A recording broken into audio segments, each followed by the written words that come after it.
Bom, irmãos, vamos iniciar o nosso culto dessa noite. Eu quero dar boa noite a todos os que estão pelo Zoom, quero dar boa noite a todos os que estão no Facebook, aqueles que posteriormente estarão assistindo também. Boa noite, boa tarde, bom dia, né, para você que está assistindo depois, né, não acontecendo agora, nesse momento, às 18h11, né, desse domingo, mas eu quero dizer que você é muito bem-vindo, seja muito bem-vindo a esta celebração ao nosso Deus, essa celebração em que nós estamos reunidos para glorificar e exaltar o nome do Senhor. Então, sinta-se à vontade no nosso meio, nós vamos exaltar este Deus. E por que a gente faz isso, né? Nós, esse ano, estamos trabalhando o tema Compartilhe Esperança. E essa esperança, ela é Jesus. Eu estava refletindo esses dias sobre isso, e eu vi Jesus é essa esperança e a gente precisa compartilhar. Nós somos responsáveis por compartilhar essa esperança. Nós que conhecemos, nós que cremos, nós somos responsáveis por espalhar a esperança, espalhar a alegria, espalhar o amor. E você que está nos assistindo, nos ouvindo, que você ainda não conhece a Cristo, essa é a sua oportunidade de conhecer a Cristo. Nós estamos aqui hoje para mostrar para você, para compartilhar com você, compartilhar entre os nossos irmãos o quanto Deus tem feito coisas maravilhosas na nossa vida e o quanto Cristo pode mudar a sua vida também, assim como Ele tem mudado a nossa vida cotidianamente.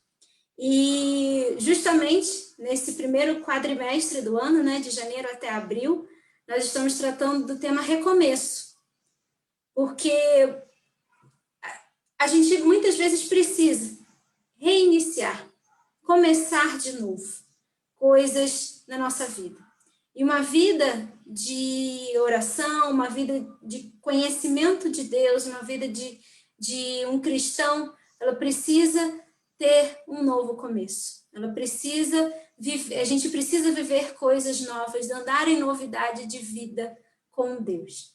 E no mês de fevereiro nós estamos falando sobre mudança, porque é necessário haver mudanças para que coisas novas aconteçam.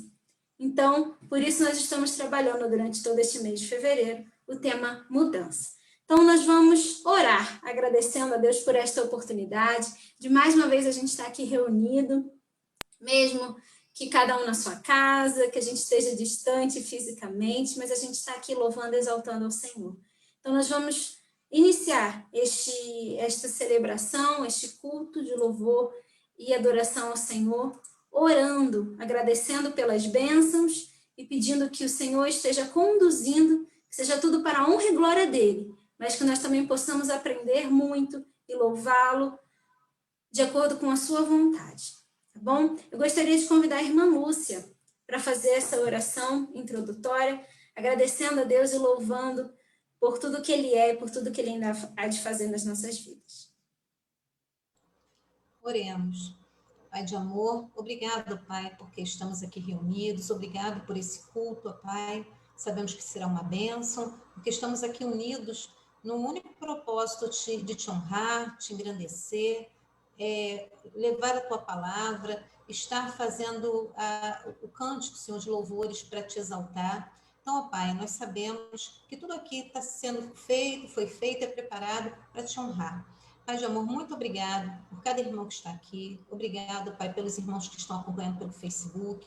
Os irmãos também que depois vão assistir pelo YouTube. Que Tu possas estar abençoando a vida de cada um. Que essa palavra, Senhor, e tudo que vai ser feito aqui não volte vazia, que encha nossos corações e que possamos a cada dia te engrandecer mais. Muito obrigado, Pai, pelo dia de hoje. É o que eu peço em nome de Jesus. Amém. Amém. Obrigada, irmã Lúcia. O tema do nosso culto é: nós bendiremos ao Senhor e louvaremos com gratidão em nossos corações. Nós bendiremos ao Senhor, que seja essa realmente a nossa vontade neste culto, neste dia, neste domingo, bendizer o nome do Senhor e louvá-lo com gratidão no coração. Vamos fazer a leitura bíblica aqui que se encontra no Salmo 147, versos 7, 9, 3, 5 e 20. Cantai ao Senhor em ação de graças. Ele é que cobre o céu de nuvens, que prepara a chuva para a terra, e que faz produzir ervas sobre os montes, que dá aos animais o seu alimento. Sara os quebrantados de coração e cura-lhe as feridas. Grande é o nosso Senhor e de grande poder. Louvai ao Senhor. Então nós vamos louvar agora este Senhor, que é um Deus de amor e de imensa bondade, como diz o hino que nós vamos cantar.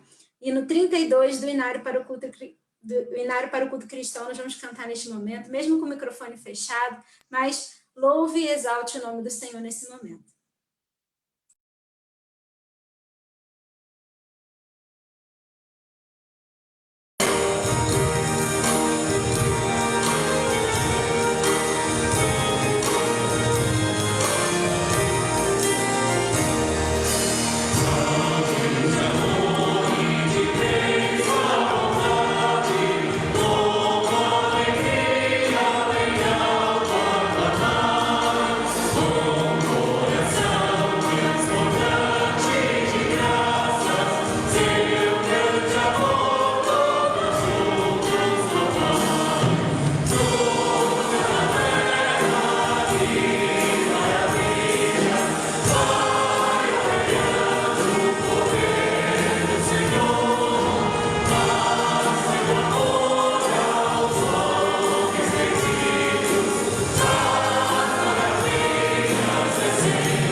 Amém.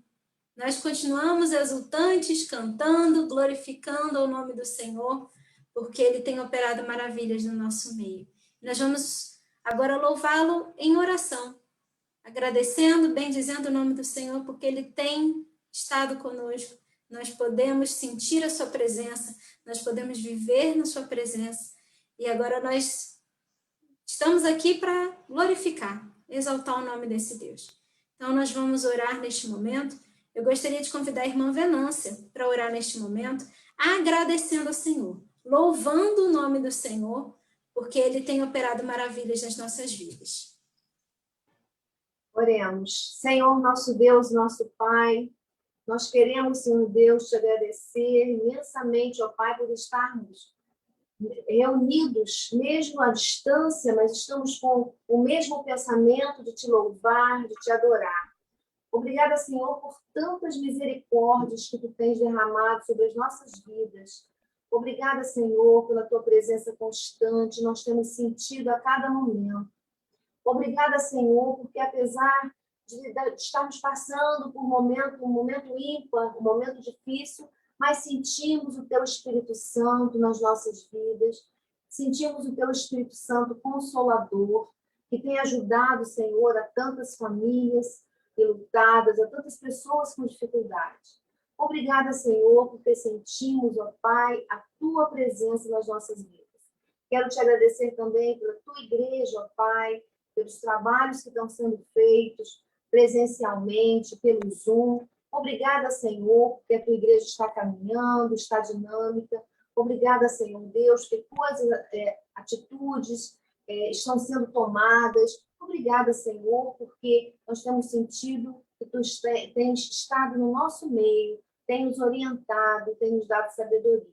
Obrigada pela Aline, que está à frente deste culto agora. Abençoe o mensageiro desta noite, que ele fale, Senhor Deus, aquilo que Tu queres que nós tenhamos e ouçamos de verdade. Obrigada, Pai, por esse momento, por este culto. É o que eu te peço, te agradeço, em nome do Teu Filho amado Jesus. Amém, Senhor. Amém. Obrigada, irmã Venância. Vamos agora aos anúncios com o Ministério 360 Graus.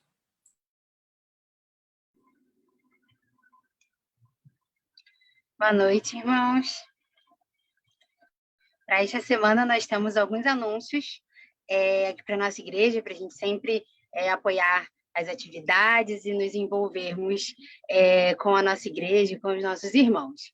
Para começar, amanhã, dia 22, nós teremos uma mini vigília de oração que vai das 18 horas até as 22 horas pelo Zoom. O objetivo dessa vigília é nós orarmos pela nossa igreja, com foco principal na nossa sucessão pastoral.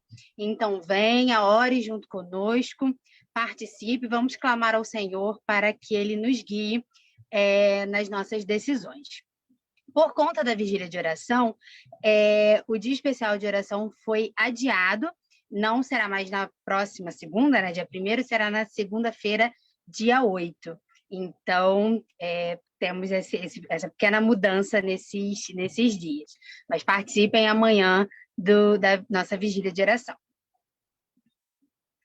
Na terça-feira, às 19h30, nós teremos a reunião da MCM, será presencial e online, né? Como sempre recebemos o link, né, da reunião pelo WhatsApp, então fiquem atentos, mulheres, né, que fazem parte desse grupo da MCM, participem, se envolvam e compareçam, seja presencial ou online, não deixem de ir.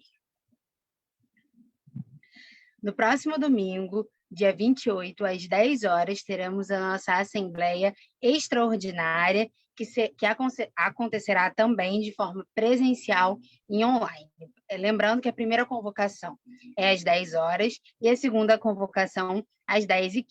Participem, irmãos, essa é a celebração da democracia na Igreja Batista, então a Assembleia é sempre o lugar da gente conversar e debater e decidir as coisas da nossa igreja. Hoje nós tivemos a venda das panquecas, né, com foco de missões, né, para angariarmos o nosso alvo de missões, e tivemos algumas, como não vendemos todas as panquecas, ainda temos algumas disponíveis para venda. Elas estão congeladas e deliciosas, então se você quer, né, ter suas panquecas, quer experimentar, quer poder aproveitar essa oportunidade, ainda dá tempo de você garantir a sua. Agora elas estão com um preço especial. Cada item, né, ou a panqueca com a marmita com as panquecas, ou as sobremesas, que é a surpresinha de maçã ou de banana, cada item está custando R$5. E se você quiser, você pode mandar até hoje, você pode mandar ainda hoje uma mensagem para o WhatsApp da igreja, né, do 360, e encomendar as suas panquecas. Lembrando que cada item agora custa R$5. Participem, vamos juntos angariar fundos para missões. Também, com foco em missões, temos as vendas das camisetas, né? Que custa R$39, e as máscaras a R$6. Se você já encomendou a sua camiseta e ainda não...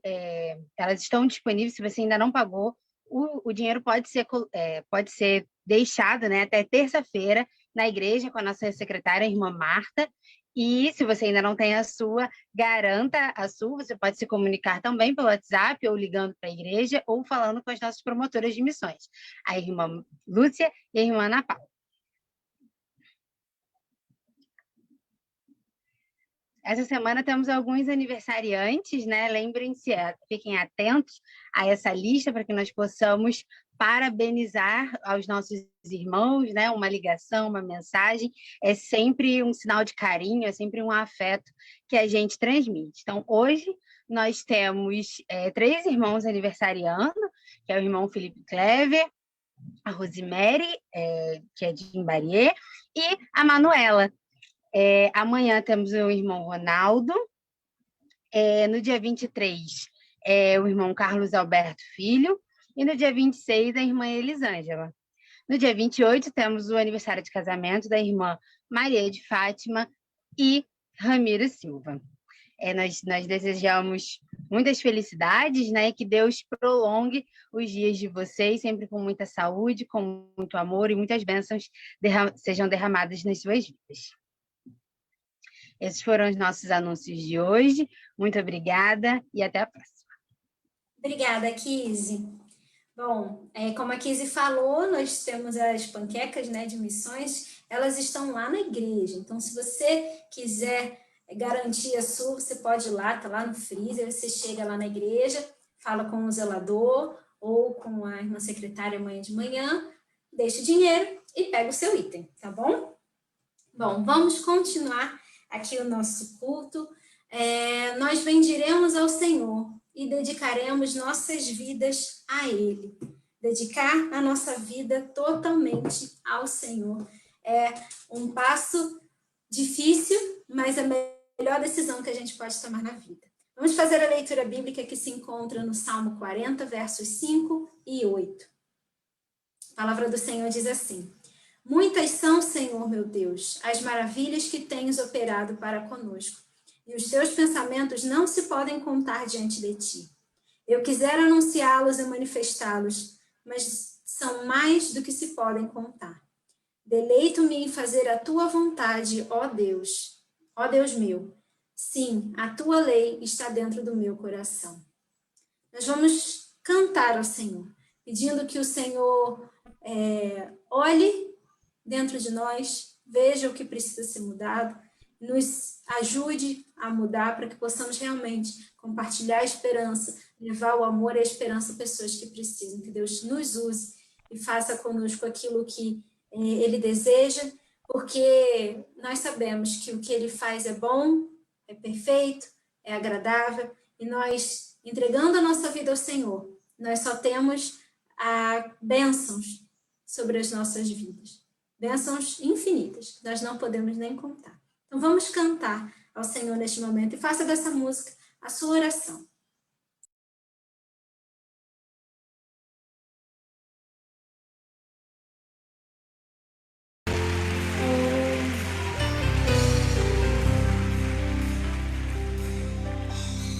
Sonda-me, Senhor, e me conhece.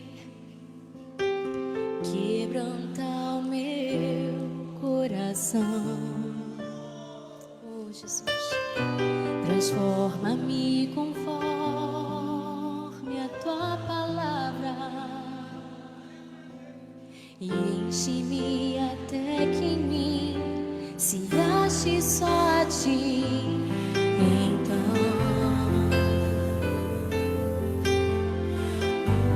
usa-me, Senhor, usa-me como um farol que brilha à noite, como ponte sobre as águas, como abrigo no deserto, como flecha que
sonda-me, quebranta-me,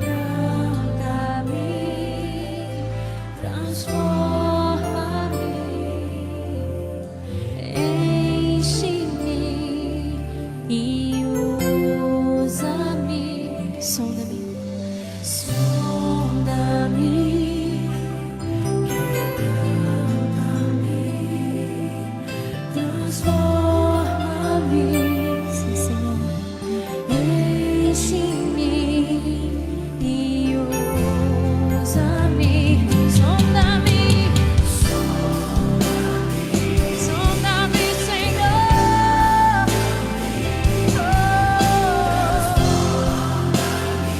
Toma nossas vidas.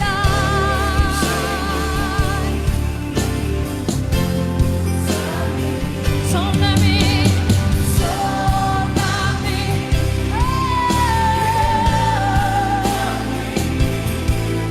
transforma-me, enche-me e usa-me, Senhor, como um farol que brilha à noite, como abrigo no deserto, como flecha que acerta o véu. Quero ser o cego da madeira que te agrada, Deus. Eis aqui a minha vida, usa-me, Senhor, usa-me.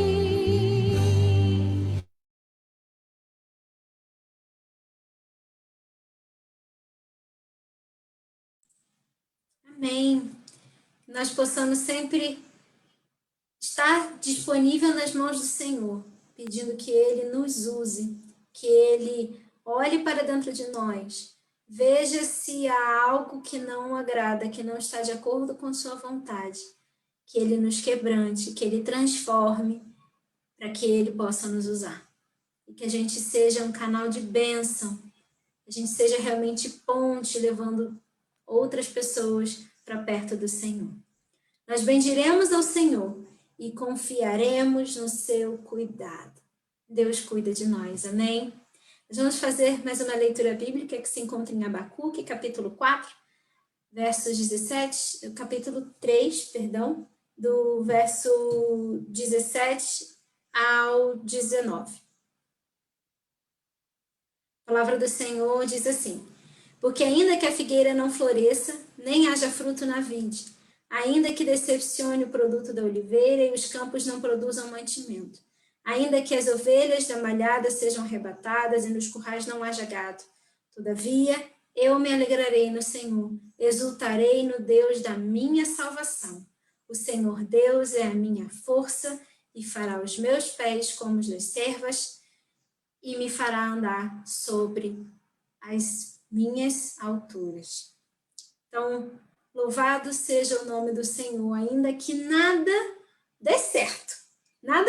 Parece que nada está dando certo na vida da gente. Muitas vezes a gente tem essa sensação de que nada está dando certo na vida da gente. Pode vir doença, pode vir um desemprego, pode vir um problema familiar, mas que a gente tenha esse coração e essa fé de que não importa o que aconteça, nós vamos louvar, glorificar e exaltar o nome do Senhor, porque é nele que está o nosso refúgio. Nós só podemos confiar nele e ele vai fazer tudo de acordo com a sua vontade. Como eu falei, nós sabemos, a vontade do Senhor ela é boa, perfeita e agradável. Nada acontece se não for a sua vontade, se não for bom para nós, para a nossa família de alguma forma. Então, nós vamos confiar no Senhor e cantar esta canção, todavia me alegrarei.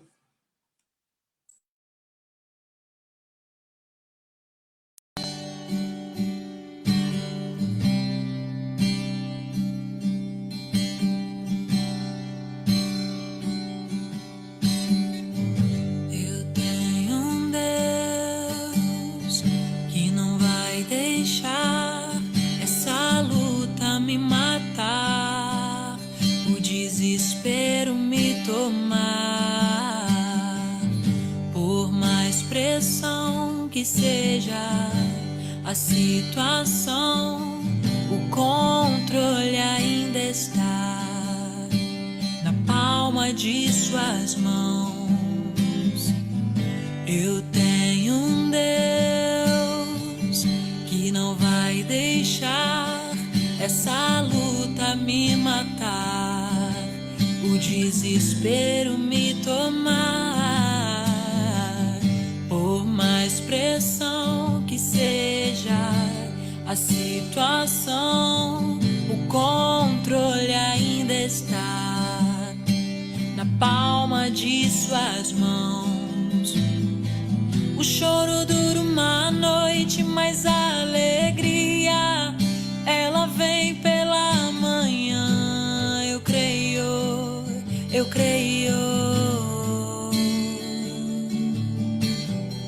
O choro dura uma noite, mas a alegria ela vem pela manhã. Eu creio, eu creio. Ainda que a figueira não floresça e não haja fruto na vide e o produto da oliveira minta, todavia eu me alegrarei, todavia eu me alegrarei, todavia eu me alegrarei.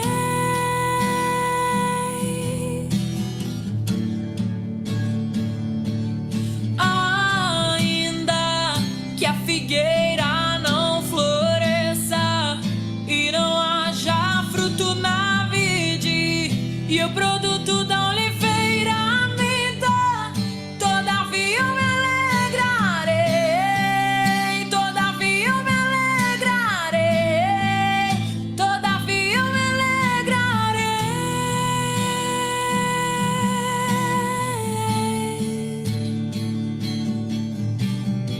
O choro dura uma noite, mas a alegria ela vem pela manhã. Eu creio, eu creio.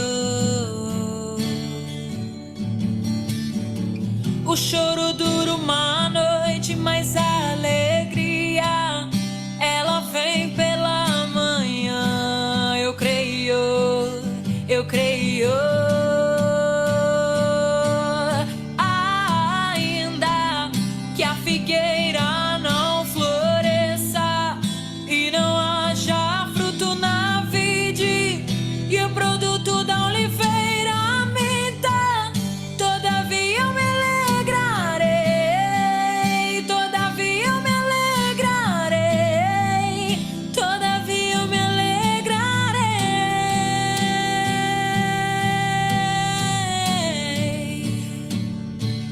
Ainda que a figueira não floresça e não haja fruto na vide e o produto da oliveira minta, todavia eu me alegrarei, todavia eu me alegrarei, todavia eu me alegrarei.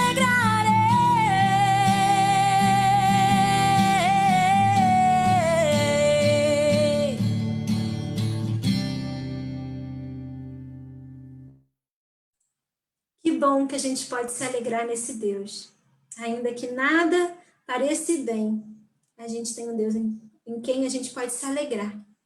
Glória a Deus por isso. Porque a gente tem um Pai que é bondoso, que nos ama e que, mesmo nos momentos de luta, nos momentos de dor, Ele está ao nosso lado. E Ele batalha por nós. Nós podemos louvá-lo por isso. Eu gostaria de convidar o pastor Hamilton Vargas, nosso pastor interino, para fazer um momento de intercessão neste momento. Nós vamos orar pelos seus pedidos, orar pelos nossos pedidos, aquilo que Deus tem, aquilo que nós temos no nosso coração, né, que Deus pode fazer por nós. Pastor. Vamos falar com Deus. Eu costumo, nesta hora, pedir àqueles que têm pedido de oração especial, precisam do milagre do Senhor em suas vidas, que, de algum modo, demonstre para a gente, mas eu sei que você pode demonstrar para Deus no silêncio do seu coração. É um momento em que a gente ora pelas pessoas que amamos, pelas pessoas que estão precisando de milagre, que é a quebra da lei, da natureza, pela força e poder do Todo-Poderoso. Que Deus pode fazer milagres. Então, se você é a pessoa que precisa de um milagre na sua vida, lembra de alguém que precisa que o milagre aconteça, faz um gesto. Pode levantar a sua mão dizendo assim, eu preciso, pastor. Se você quiser fazer virtualmente, pode fazer também. Orem por aqueles que precisam, então vamos unir nossas mentes nesse propósito. Senhor, muitas pessoas são lembradas agora. Eu quero, em nome de Jesus, colocá-las em tuas mãos poderosas e santas, pois o Senhor tem todo o poder para fazer aquilo que é a exceção, que é o milagre. Tu tens esse poder, confiados na tua bondade, misericórdia, graça e amor. Nós falamos contigo, Senhor, não como quem está falando ao vento, porque o Senhor é Espírito e é pessoa. Relaciona-se conosco espiritualmente. É por isso que nós falamos com esta convicção da tua presença em nosso meio, da tua presença em nós. Por esta razão, Pai, mais uma vez afirmamos, socorre, atende e opera o milagre que os teus servos estão pedindo neste momento.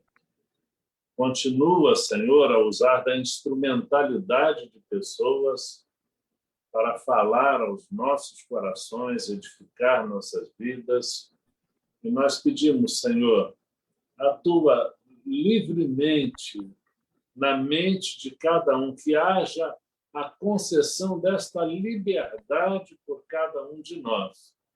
E cada um diga, Senhor, eu estou com o coração, com a mente aberta para receber a tua palavra, a tua direção, pois eu quero obedecer o teu querer. Abençoa a nossa igreja, abençoa os que clamam pelos mais diversos motivos. Abençoa as famílias, abençoa a saúde das pessoas que precisam da cura. Ó Deus, socorre aqueles que serão curados pelos instrumentos que o Senhor disponibiliza, por vacinas, por medicamentos. Ó Deus, conduza todo o processo em benefício da sociedade, em benefício dos teus filhos, de modo especial, em benefício da PIB universitária. Abençoa a nossa liderança, abençoa cada um que está conectado, cada um que há de acessar, ó Deus, este culto, que também a tua palavra chegue aos seus corações e produza a diferença para o que o Senhor nos conclama a ouvir. Usa o teu servo, usa o pastor Sérgio Rosa para falar a cada coração. Em nome de Jesus nós oramos e agradecemos. Amém. Deus abençoe a todos. Amém. Muito obrigada, pastor. Nós, nesse momento, vamos ouvir aquilo que Deus tem para falar aos nossos corações, através do pastor Sérgio Rosa, que é candidato à sucessão pastoral da nossa igreja. Nós vamos ouvir aquilo que Deus já colocou no coração dele. Deus possa te abençoar, pastor, que essa palavra possa fazer transformação, né, nas nossas vidas, trazer transformação para nós. Deus te abençoe. Amém.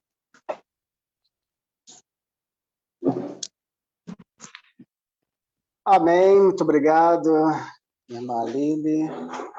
E eu gostaria de compartilhar nesse momento o texto que se encontra no livro de Mateus. Mateus capítulo 13, vamos ler o verso de número 44. Mateus capítulo 13,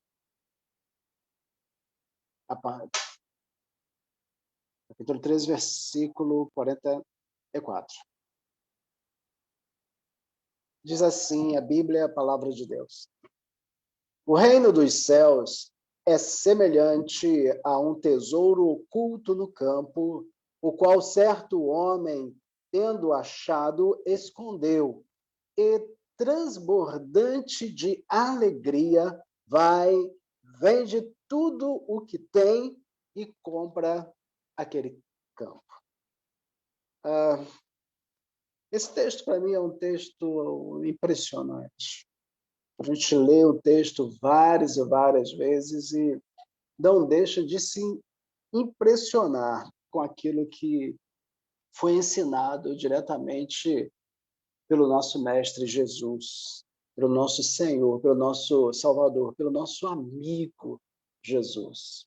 A partir desse texto, então, eu gostaria de meditar o seguinte tema: o Evangelho a partir das boas novas. O Evangelho a partir das boas novas. Talvez você fale assim, pastor, mas como o Evangelho é a partir das boas novas, se o Evangelho é as próprias boas novas? A palavra Evangelho quer dizer isso, quer dizer boas novas, mas às vezes as igrejas se perdem um pouquinho e o Evangelho passa a não ser um Evangelho de boas novas, mas um Evangelho diferente daquele Evangelho que o nosso amigo Jesus, ele nos trouxe. E quando eu digo o nosso amigo, não é um desrespeito, porque o próprio Jesus, ele disse a respeito para com seus discípulos: eu não vos chamo mais de servos, porque o servo não sabe o que faz o seu senhor, mas eu vos chamarei de amigos. Não um amigo qualquer, né? Não houve qualquer desrespeito ou diminuição nisso. Muito pelo contrário, Jesus não deixa de ser o nosso Senhor de forma alguma e muito menos deixou de ser os seus discípulos. Então, o Evangelho é as boas novas que Jesus nos trouxe, que Jesus apresentou para toda a humanidade. A grande novidade que Jesus traz através do Evangelho é o anúncio do seu reino, o anúncio do reino de Deus entre nós. Quando Jesus ele trouxe o anúncio do seu reino, as pessoas ficaram confusas, as próprias autoridades ficaram confusas, os políticos da sua época ficaram bastante confusos, chegaram a achar que Jesus queria ser o rei literalmente deles, porque havia essa esperança ou falsa esperança entre os judeus que o Messias seria um grande libertador político, um grande rei, como outrora foi Davi, e eles esperavam que a realização messiânica, eles achavam que a realização plena do Messias, ele se daria quando esse grande líder político, um grande guerreiro, talvez, viesse e trouxesse libertação do povo judeu do jugo romano. Mas isso não aconteceu de forma alguma. Embora algumas pessoas querem hoje transformar Jesus num político, né, num guerreiro, né, num agitador político, Jesus sequer se meteu nessas questões. Ele disse: o meu reino não é deste mundo. Ele era um rei, sim, mas ele trouxe não só trouxe a si mesmo como rei, mas ele trouxe também o seu reino. Bom, quem quiser viver nessa bagaceira aí, pode viver nesse reinado aí humano. Mas eu trouxe uma novidade para vocês, eu trouxe um novo reino. E abre as portas para que quem quisesse entrar, poderia entrar, então, a partir daquele momento, e a partir dele mesmo, que ele se coloca como a porta do seu próprio reino, quem quisesse, então, entrar, poderia, a partir daquele momento, entrar. Essa é a grande novidade. E esse evangelho é o evangelho, então, que se dá a partir das boas novas, a partir daquilo que Jesus veio nos trazer. Ele veio ensinando a respeito do seu reino, e nessa parábola específica que nós lemos aqui, do versículo 44, do capítulo 13 de Jesus, ele conta essa parábola para tentar explicar, nos mostrar, através de uma figura de linguagem, a grandeza do seu reino, de maneira simples, para que as pessoas pudessem entender. E esse verso é tão intenso, mas tão intenso, que uma simples leitura dele já nos conduz a verdades grandiosas a respeito daquilo que Jesus veio, de fato, trazer para nós. O impacto da vida, na vida daquele homem, na parábola aqui que Jesus nos trouxe, foi um impacto, seria um impacto assim, tão grande, que mudaria toda a vida daquele homem. Aquele homem tem uma experiência, o homem da parábola, esse homem ele não é um homem real, trata-se de uma parábola. Ele encontra, então, um terreno, e nesse terreno ele encontra um tesouro escondido. E ele, sabidamente, colocando assim, e Jesus usa a esperteza humana, a coisa que é trivial no dia a dia, para que as pessoas entendessem. Então, ele tendo achado ali o tesouro muito grande de um determinado terreno, ele deixa lá escondido, vai e volta, vende tudo que tem, para poder adquirir aquele terreno. Ou seja, não haveria condições daquele homem comprar aquela propriedade se ele não se desfizesse das posses anteriores. Aquele homem imagina, então, que tudo na sua vida passa a ser supérfluo. Tudo na sua vida deixa de ser prioridade. Tudo na sua vida deixa de ser importante após ele ter ciência, conhecimento, após ele saber da existência daquele tesouro, após ele ter encontrado aquele tesouro. Eu vejo o Evangelho da seguinte forma, como que alguém está à procura de alguma coisa, mas esse alguém, ele não sabe direito, não sabe ao certo o que está procurando. Então, ele está, sabe, você já passou por isso, fora o Evangelho, você já teve outras experiências, certamente, nesse sentido. Você está procurando por algo, e não sabe bem o que você está procurando. Quantas pessoas eu já evangelizei que elas me disseram que elas estavam procurando por alguma coisa que trouxesse alívio para sua mente, para sua alma, trouxesse uma solução para suas aflições. Então, o mundo anda procurando alguma coisa, mas eles não sabem ainda o que é que estão procurando. E aí, um belo dia, aquela pessoa que está procurando algo encontra, e quando encontra aquele algo ainda superior àquilo que ela achava que ela poderia encontrar. Isto é o reino de Deus.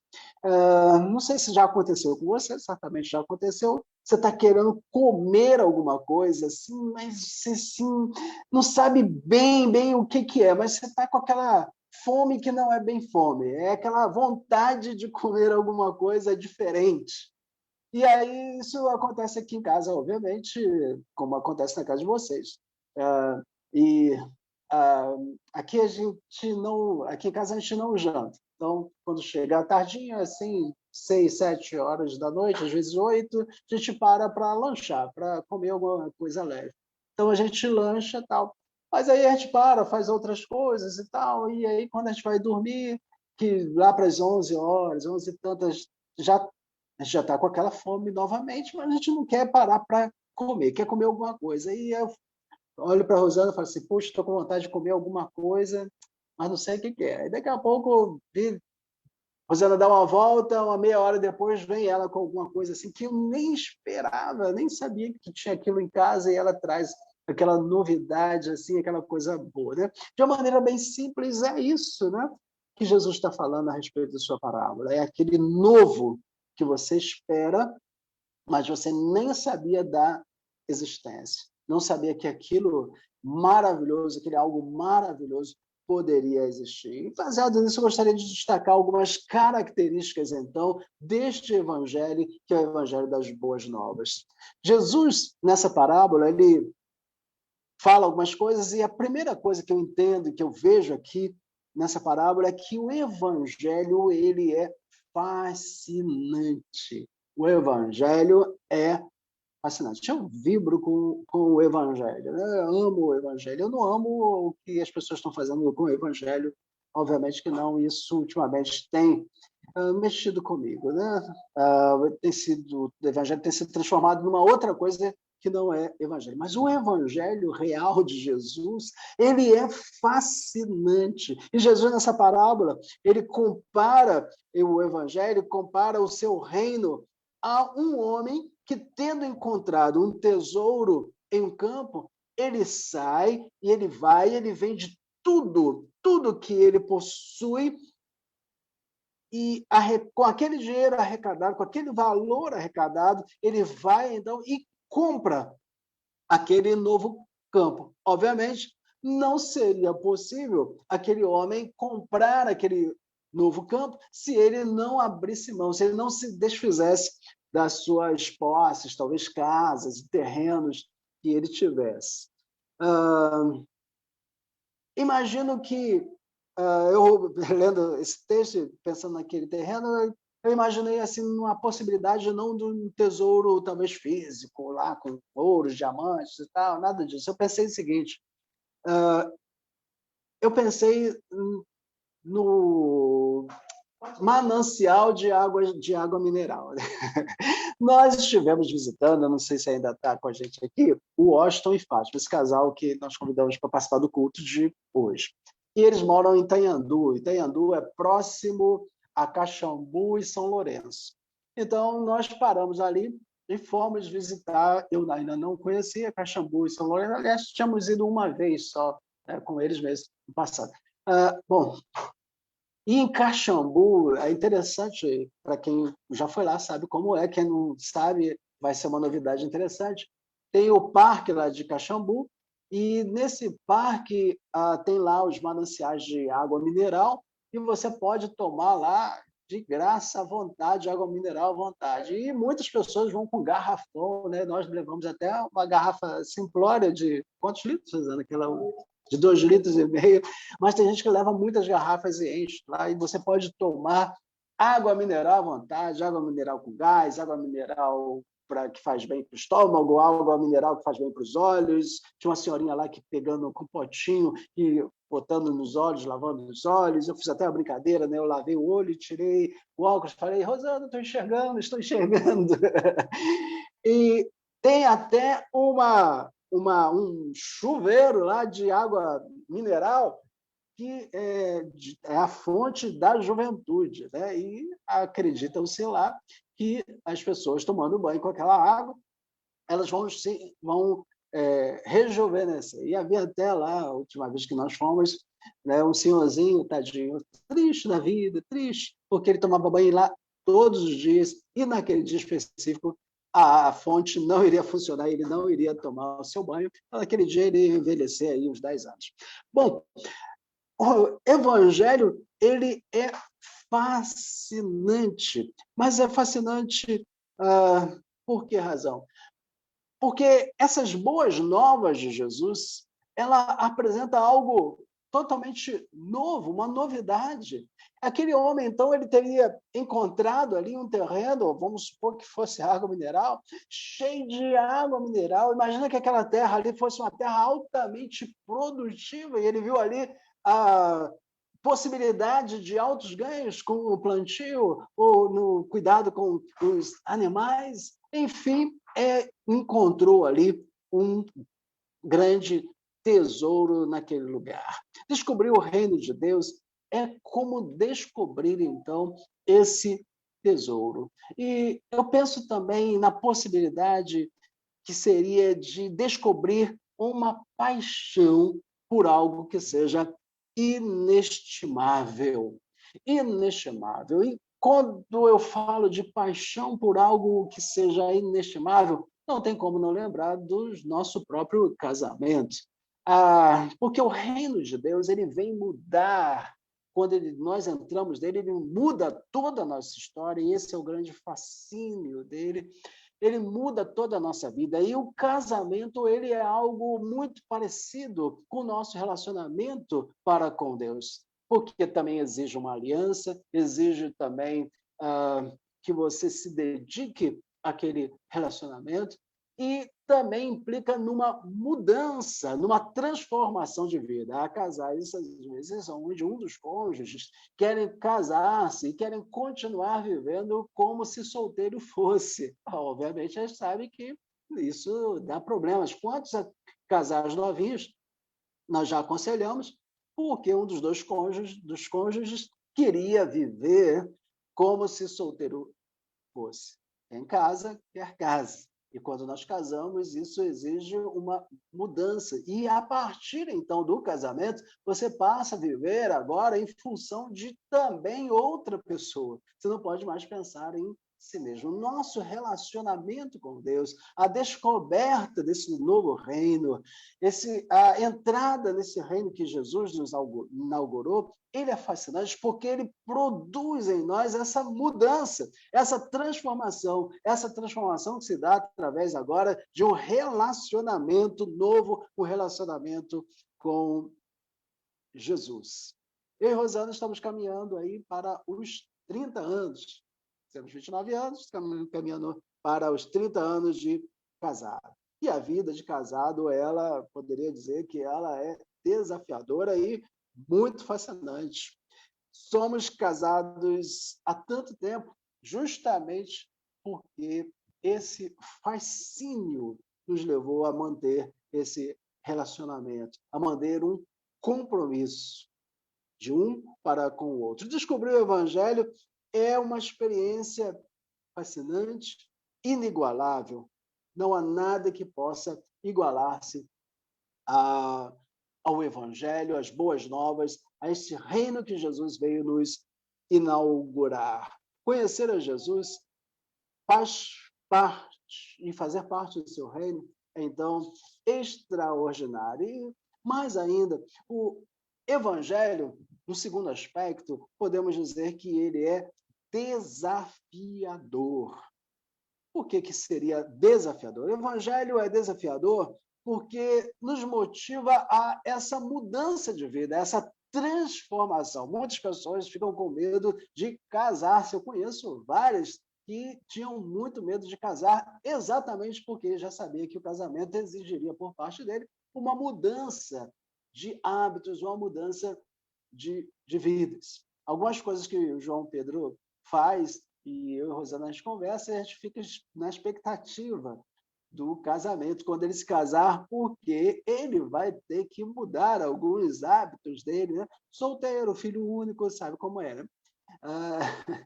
E agora, quando casar-se, ele vai experimentar, ele precisará experimentar uma transformação, uma mudança. O Evangelho é desafiador, então, porque ele nos desafia a esta mudança de vida, ao novo comportamento. Nos desafia a nos tornarmos novas criaturas. As coisas velhas ficaram para trás, elas deixaram de ser prioridade em nossas vidas e um novo tempo começa em nossas vidas. E é também desafiador porque você necessariamente precisa abrir mão de algumas coisas para abraçar Jesus. Não tem como abraçar o Evangelho, as boas novas, abraçar o reino, se não abrir mão de algumas coisas. E é desafiador porque, em geral, nós gostamos das coisas que nós precisaremos abrir mão delas.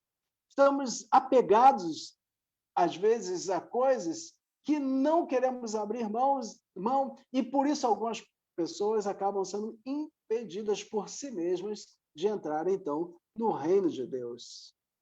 Então, você precisa abrir mão de uma coisa para pegar outra. E é o que a parábola nos conta. Aquele homem precisaria abrir mão das coisas que ele possuía, e talvez ele gostasse delas, talvez ele tinha uma boa casa, bons terrenos, boas propriedades, um bom carro, mas ele teve que abrir mão de todas aquelas coisas para, com o dinheiro arrecadado, comprar, então, aquela propriedade cujo qual ele encontrou aquele tesouro. E eu me lembro de uma historieta bem conhecida entre nós. Conta-se que uma determinada tribo africana, para caçar lá os macacos, aqueles indígenas colocavam um punhado de arroz em buracos, pequenos buracos de árvores, onde havia dificuldade do macaco enfiar a mão. Então, ele tendo enfiado ali a mão, ele pegava o arroz e o macaco não abria mão de jeito nenhum do arroz para poder livrar-se ali daquela armadilha. E ele ficava ali como um preso. Bastaria ele abrir a mão, soltar o arroz, e para que ele pudesse tirar ali a sua mão e ficar livre. Então, você já deve ter ouvido, obviamente, várias vezes essa historinha. Mas o interessante deste pequeno conto é que diz muito a respeito, tem muito a ver com essa parábola de Jesus. O macaco precisava abrir mão de alguma coisa para ter outra. Ele precisava abrir mão ali do arroz para ter a sua liberdade. É preciso, então, que nós possamos abrir mão de muitas coisas nas nossas vidas para que possamos ser livres. E Jesus disse que se o Filho do Homem vos libertares, verdadeiramente sereis livres. Então, algumas coisas que você pensa que faz porque é livre, na verdade, você é escravo daquelas coisas. E quando Jesus, então, nos liberta destas coisas, nesse tempo, sim, nós somos livres, livres, inclusive, para não ser mais escravo do pecado. Então, eu vejo também essa aquisição do reino de Deus como atletas que almejam o pódio. O atleta, ele treina ali a sua vida toda, treina anos, e ali o dia todo treinando tantas horas ali por dia, e soa e tal, e deixa de comer isso, deixa de comer aquilo, deixa de comer coisas que ele talvez gostaria de comer, gostaria ali de, né, de fazer, ali ele se priva de amigos, de festas, de baladas, de dormir tarde e de tantas outras coisas mais, de fumar, de beber, e ele faz todas essas coisas porque ele tem um objetivo na sua vida, ele quer subir ao pódio, e ali ele se esforça ao máximo para poder conseguir. Então, ele abre mão de muitas coisas na sua vida para conseguir a vitória. E se você quiser uma vitória sobre a sua vida, querido, o reino de Deus é dessa forma e nos convida, assim, através dessa parábola, a vender tudo, deixar tudo para ter a possibilidade de alcançar algo muito maior, algo que você talvez não tenha noção da grandeza que é o reino dos céus. E o terceiro aspecto é que o evangelho ele é transformador. O evangelho é transformador. Aquele homem ali citado na parábola de Jesus jamais seria o mesmo homem após ter comprado aquele campo. Ele olha para o seu tesouro e ele contempla e se alegra dia após dia após a aquisição daquele terreno. Ele se alegra ali. Aquilo impacta a vida dele de uma forma tão grande que ele jamais será o mesmo. O evangelho é transformador e ele transforma as nossas vidas por completo. Não tem como ser diferente disso. Talvez até a gente olhe para o aspecto da religiosidade brasileira e a gente vem aquela pergunta: será que transforma realmente? Será que o Evangelho... Porque cabe essa pergunta em nosso meio. Será que o Evangelho transforma realmente? Quando a gente vê, por exemplo, alguém que se diz pastora e é acusado de matar o próprio marido que é pastor. Quando a gente vê, assim, tantas pessoas que se dizem, por exemplo, transformados por esse evangelho, se degradando pela internet, pela mídia social e por tantas outras coisas por causa de políticos.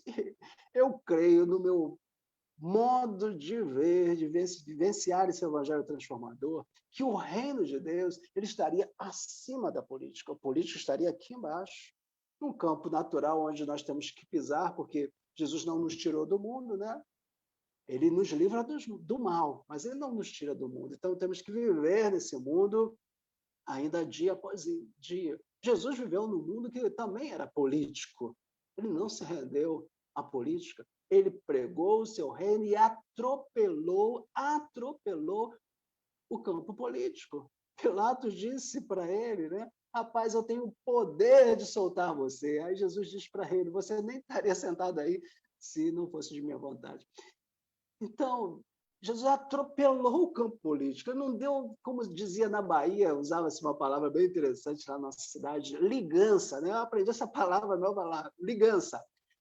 Jesus não deu ligança para aquela gente, para as autoridades religiosas de sua época, para os saduceus. Não deu, não se curvou para eles, não se curvou para os zelotes, não se curvou para Pôncio Pilatos, não se curvou para Herodes, não se curvou para ninguém. Aquilo passou por ele. Jesus veio, instaurou o seu reino e convidou, inclusive, a eles para entrarem no seu reino. E se eles entrassem no seu reino, toda a elite religiosa judaica, se tivesse entrado no seu reino, teria sido modificada. Como alguns, como Paulo, por exemplo, Saulo, na época, foi modificado. Como Nicodemos teve aquela experiência que Jesus conta para ele e convida Nicodemos a uma mudança de vida, uma transformação, explica para Nicodemos que ele precisaria nascer de novo. Se a elite religiosa, naquela época, ouvisse o que Jesus disse e aceitasse o reino, teria sido diferente, eles teriam mudado, teriam sido transformados. Então, a política, ela precisa estar nos nossos pés, no lugar baixo.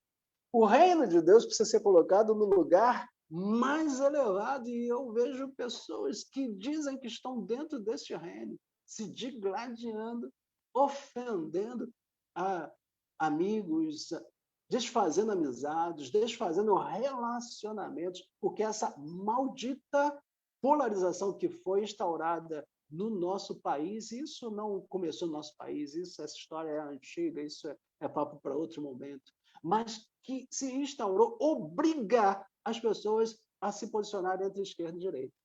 E obriga a um a se opor ao outro com violência. Isso não faz parte do reino de Deus. Isso não faz parte da mensagem que Jesus veio trazer. O evangelho, então, é transformador porque foi capaz de, por exemplo, transformar zelotes em cristãos autênticos. E foi capaz, na época, de unir direita e esquerda.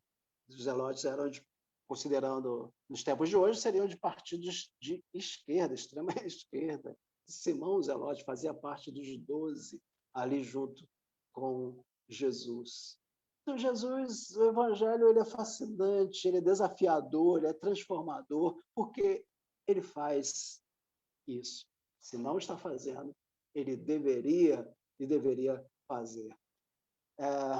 Ele não produz, o evangelho não produz teleguiados, não produz pessoas que não pensam, que não trabalham, que não fazem política, que não são empreendedores, ao contrário, capacita-nos para todo e tudo. E quando a gente lê a Bíblia capa a capa, a gente vê muitos empreendedores, a gente vê muitos políticos, a gente vê pessoas revolucionárias que mudaram o mundo através da história.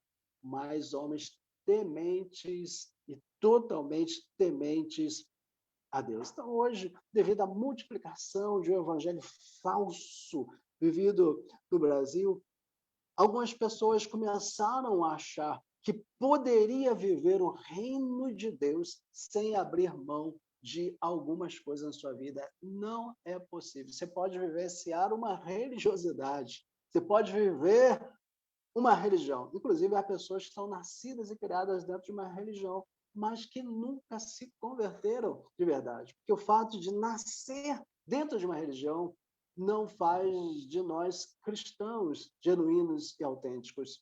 O que faz essa mudança dentro de nós é uma transformação, faz essa transformação uma experiência a partir de Jesus, quebrantamento, de entrega total e irrestrita a Jesus. É esse evangelho que eu prego, é esse evangelho que eu procuro viver. E esse evangelho que eu acho lindo e maravilhoso. Qualquer outro evangelho diferente disso, eu dispenso há muito tempo. Porque é preciso abrir mão. Não é possível ficar com a mão no mundo em todas as coisas. E quando eu digo mundo, não é só as coisas que a gente considera pecaminosas. Porque a gente nomeia o pecado, né? Matar, roubar, se prostituir e tal. Tudo isso é pecado, sim. Na parábola dos 2 irmãos, que a gente costumeiramente chama de filho pródigo, tem lá o filho mais novo que saiu de casa e gastou lá absolutamente os bens do seu pai. Mas aquele filho desobedece ao pai e uma hora ele se arrepende. Nascido e criado dentro de casa, na casa do seu pai. Mas ele sai, uma hora ele se arrepende e volta. Então, essa era uma forma de estar perdido. Jesus estava contando essa parábola do que a gente chama de filho pródigo para algumas categorias diferentes de pessoas. Ele estava ali no meio de pecadores, publicanos e fariseus. E nessa parábola ali, os publicanos e pecadores é o filho mais novo da parábola de Jesus. Mas tem ali os fariseus. Quem são os fariseus na parábola? Porque Jesus estava contando a parábola para eles, a fim de explicar a respeito do reino. Era o filho mais velho. E o filho mais velho não recebe o irmão, não quer saber do irmão, e ainda sai de casa e não quer participar da festa que o pai prepara para o filho mais novo quando se arrepende. Ali eu vejo naquela parábola 2 formas de estar perdido. Uma, através da dissolução direta, a entrega direta dos prazeres desse tempo, e outra forma, estar equivocado com a vontade do Pai. 2 formas de estar perdido. Os fariseus, saduceus da época de Jesus, eles estavam equivocados quanto à vontade do Pai. Eram religiosos, praticantes da religião, mas eles estavam igualmente perdidos quanto os pecadores e publicanos de sua época. Então, é preciso abrir mão, inclusive, da nossa certeza religiosa, e isso é talvez a parte mais difícil, para abraçar algo maior.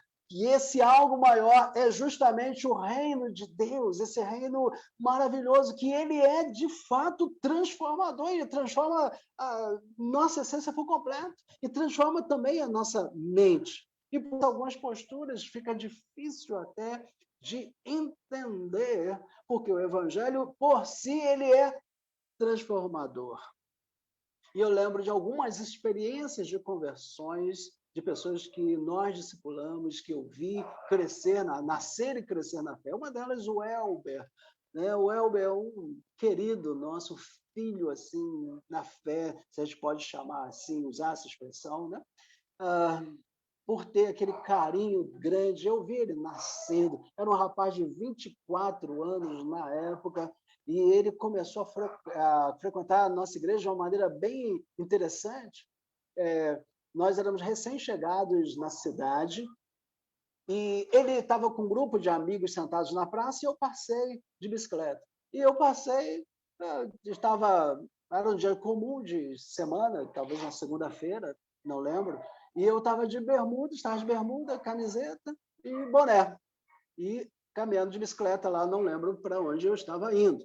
E ele viu me viu passar, e cidade pequena, todo mundo se conhece, ele sabia que eu não era dali. E aí perguntou para os seus amigos ali que estavam conversando, quem era aquele que estava passando? E alguém falou para ele, aquele ali é o pastor novo da Batista. E ele ficou impressionado, como pastor? Como poderia ser pastor? Porque todos os pastores da região usavam terno e gravata, e durante a semana andavam pelas ruas de maneira vestidos socialmente. Nada contra isso, é o estilo deles, mas o meu não era esse. E eu nem sabia que isso ia chocar tanto ali aquelas pessoas. Fato é que aquilo chamou a atenção daquele jovem e ele ficou interessado em saber quem eu era e falou assim, eu vou nessa igreja que eu quero conhecer esse pastor. E ele começou a frequentar a nossa igreja, pouco tempo ele se converteu, ele tomou uma decisão por Jesus. E ele vivia com uma mulher muito mais velha do que ele, naquele momento, e era uma mulher muito bonita dessa cidade, e ele vivia meio que amasiado com ela. E ele me procurou logo a seguir para conversar e contou essa situação, e ele falou que ele estava decidido a abandonar essa mulher, porque ele tinha entendido o evangelho, ele entendeu que estava fazendo algo que não estava correto. Eu perguntei se ele queria casar-se com ela, e ele disse, não, ela não quer casar-se. Então, obviamente, ela queria apenas um menino para diversão.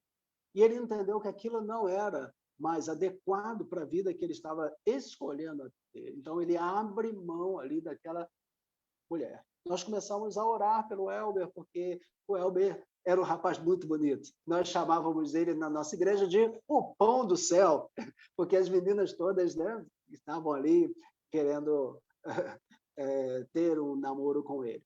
E nós pedimos a ele para que deixássemos nós orarmos, e nós começamos a orar por ele, pedindo para que Deus enviasse uma pessoa ideal para que ele pudesse constituir uma família. Passaram-se alguns anos, pouco tempo depois, o Elber então conheceu Renata, e eles enamoraram, noivaram, casaram-se. Era uma jovem recém-formada em fisioterapia. E, para resumir a história, hoje ele já tem alguns anos de casado, não lembro bem quantos anos, tem pelo menos uns 13, 14 anos hoje de casados, tem 2 filhinhas, e hoje a Renata é a secretária de saúde da cidade onde eles estão, onde eles moram. Então, Deus, ele faz essa transformação em nós. Ele faz essa transformação em nossas vidas. E ele não apenas transforma nossas vidas, mas ele transforma para melhor. Porque, querido, se a tua vida, depois da conversão, ela é pior do que a vida anterior, é melhor você ficar com a vida que você tinha. Porque aquele homem, quando ele vendeu as coisas que ele tinha, ele vendeu porque ele achou um tesouro fascinante. Ele vendeu porque ele queria comprar algo que ele viu que era muito melhor do que as coisas que ele tinha. O evangelho, então, ele é transformador, ele produz essa transformação em nossas vidas e produz, obviamente, para melhor. Então, quando eu vejo algumas pessoas com a postura e se diz evangélico e tem uma postura que deixa a desejar, eu só posso crer que essa pessoa não foi transformada. Não foi transformada por esse evangelho. O evangelho de Jesus é aquele que nos convida para o seu reino, e o seu reino é um reino de transformação.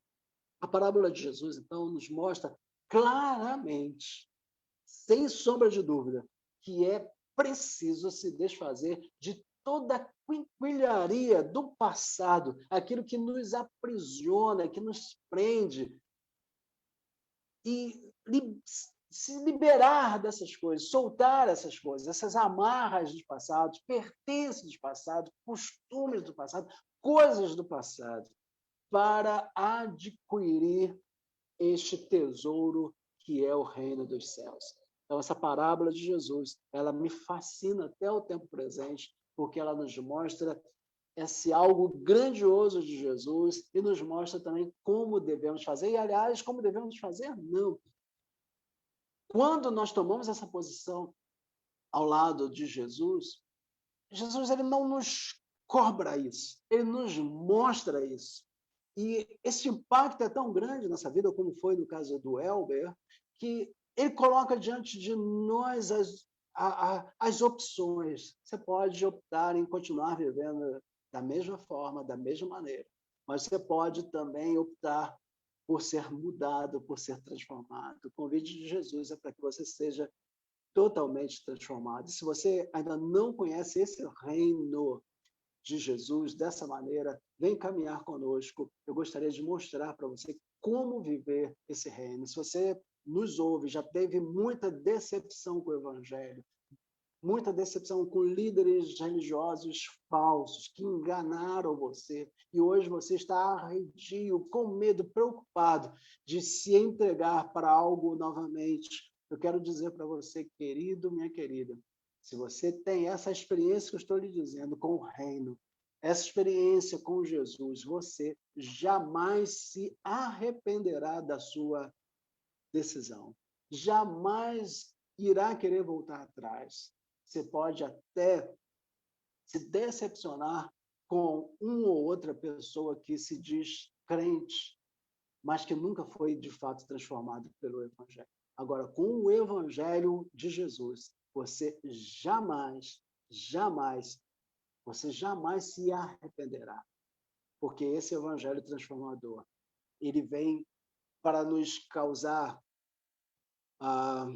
um senso de plenitude tão grande que não há nada que possa ser comparado ao Evangelho, ao reino, melhor dizendo, a essas boas novas, a esse reino que é o reino de Deus.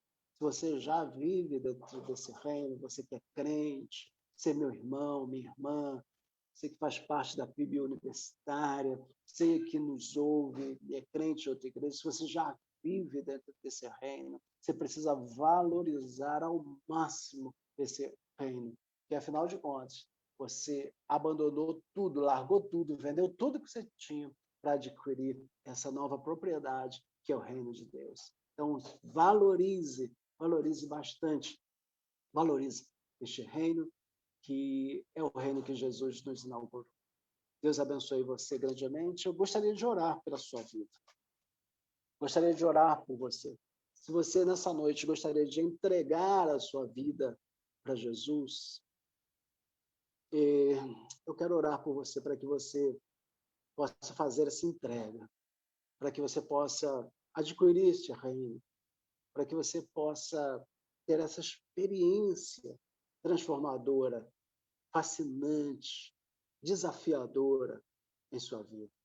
E se você já recebeu este reino, eu quero convidar a você, desafiar a você a viver este reino em toda a sua intensidade. Não apenas, como diz por aí, né, meia boca, mas intensamente. Quero desafiar a você a viver intensamente. Eu quero viver intensamente este reino. E quando nós vivemos assim, uma igreja que vive intensamente o reino de Deus, meu amigo, sai de baixo. Não tem o que faça essa igreja parar. Não tem. Eu preparei um sermão, porque eu achei que eu ia pregar hoje pela manhã, e eu preparei um sermão para essa manhã, e vou ter uma oportunidade de pregar sobre ele, falando sobre o poder da igreja em sua unidade. Quando a igreja descobre o poder da unidade, quando a igreja descobre o poder da unidade, não uma unidade uniforme, mas uma unidade que vem a partir do poder de Deus. Meu amigo, meu irmão, não tem o que faça essa igreja parar, não tem nada, não tem limite para parar, porque Deus está no negócio, e se Deus estiver no negócio, não tem nenhuma força desse mundo que possa fazer parar. Então, viva intensamente este reino que Deus inaugurou para nós e nos convidou para entrarmos dentro dele. Vamos orar então ao Senhor. Senhor, eu quero entregar diante de Ti a vida daquele que nos ouve e que talvez esteja afastado, ó Deus, da Tua presença. Algo aconteceu, ó Deus, em sua vida e o afastou da igreja, afastou de tudo. que hoje vive, ó Deus, de maneira fria, longe da tua presença. Eu quero pedir, ó Deus, que nessa noite o fogo, a chama do teu evangelho, a chama do teu espírito venha incendiar novamente esse coração e que haja retorno, ó Deus, um retorno agora para o evangelho real, autêntico, o evangelho que vem das tuas mãos para as nossas vidas. Quero colocar também os nossos irmãos, aqueles que são membros de nossa igreja, ó Deus, aqueles que são de outras igrejas, talvez estejam ouvindo essa mensagem. Incendeia também, Senhor, esses corações, em nome de Jesus, para que possamos viver e vivenciar o evangelho real, o evangelho autêntico, e não ter medo, de forma alguma, de proclamar esse evangelho real, autêntico, fascinante, transformador. Faz assim, ó Deus, nessa noite, nos incendeia com a tua presença, com o teu Espírito, em nome de Jesus. Amém, Senhor. Amém. Amém. Deus abençoe os amados. Fiquem na paz de Jesus. Eu devolvo a palavra, talvez, a Aline. Obrigada, pastor. Que Deus continue abençoando a sua vida. Nós agradecemos, né, mais uma vez a sua palavra. E nós, neste momento, nós já vamos encerrar o nosso culto. Eu quero agradecer grandemente a presença de todos os irmãos, a presença daqueles que nos visitam, aqueles que estão assistindo pelo Facebook, aqueles que estão assistindo pelo YouTube. Que Deus abençoe ricamente vocês. Que vocês voltem mais vezes.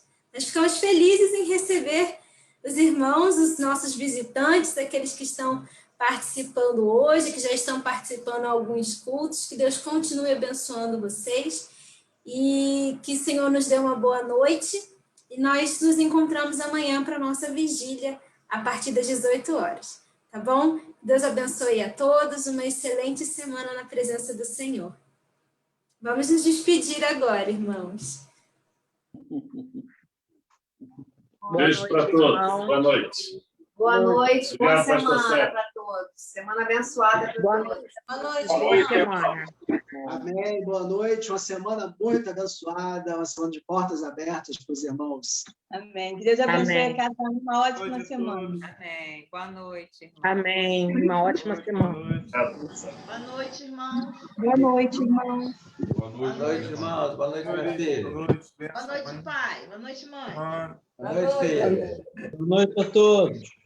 Deus caprichou, hein, pastor Sérgio? Obrigada. Glória a Deus. Boa noite. Amém, amém. Está plagiando aí, hein, querida? Já tornou domínio. Aprendi contigo, Valeu. Lamento muito pelos flamenguistas e pelos vascaínos, perdão. Vascaínos e botafoguenses. Pastor. Será que os que choram, pastor? Não pode ser assim. Já é complicado. Isso é proibido aqui. Eu não sabia, perdão. Então, tá.